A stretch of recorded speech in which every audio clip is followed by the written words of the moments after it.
Pour de nombreux couples d'aujourd'hui, plus question de se donner un rôle. Travail ou tâches ménagères, les différences s'effacent. Mais dans l'intimité, cette égalité perturbe-t-elle le désir? Beaucoup pensent que non. Personnellement, il n'y a jamais eu de problème avec ça, non.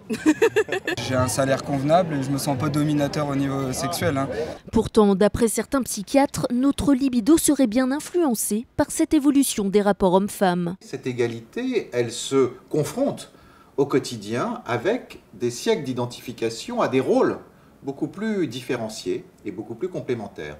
Des identifications qui ont forgé nos fantasmes et qui peuvent provoquer certains conflits au sein du couple. Comme me le disait une de mes patientes il n'y a pas longtemps, en couple avec son mari, où ils ont la relation la plus harmonieuse et égalitaire qu'on puisse avoir, mais une sexualité un petit peu en berne, elle dit de temps en temps j'aimerais bien que tu m'épingles contre le mur de la salle de bain assez brutalement, et il n'y a rien qui me ferait plus plaisir.